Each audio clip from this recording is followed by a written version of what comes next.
Why do some people succeed and others stay stuck their whole life? It's not talent. It's not luck. It's something very small called habits. In this video, I will explain the book Atomic Habits in simple English. This book has one powerful idea. Small habits can change your entire life. So if you want to improve yourself, stay with me till the end. Let's start with the basics. The word atomic means very small, and habits are the actions you repeat every single day. So atomic habits are tiny actions that you do again and again.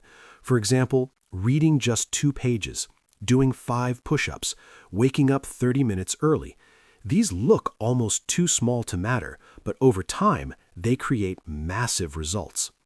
Now here is the most important idea in the entire book. If you get just 1% better every single day, by the end of 1 year, you will be 37 times better than where you started. 37 times. But if you get 1% worse every day, your life slowly falls apart. That's how powerful small actions are. Not big plans, not big dreams, small daily actions. But here is where most people go wrong. They focus only on goals. I want to lose weight. I want to be rich. I want to read more books. James Clear says, goals are not the problem, but goals alone will never save you. What you really need is to change your identity. Instead of saying, I want to read books, say, I am a reader. Instead of saying, I want to exercise, say, I am someone who works out.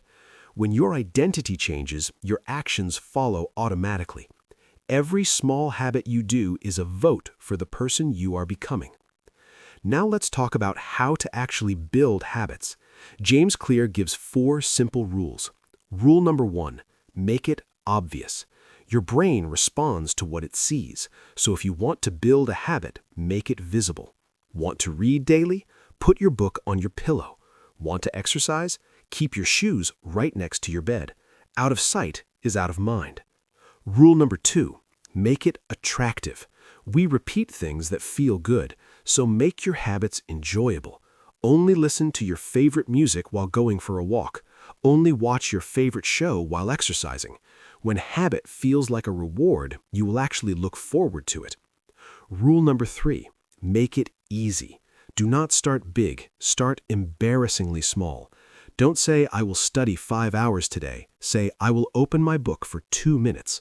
Don't say, I will go to the gym. Say, I will just put on my shoes. Because once you start, you almost always continue. The hardest part is never the middle. The hardest part is always the beginning. Rule number 4, make it satisfying. Your brain loves rewards, so after finishing a habit, give yourself something that feels good.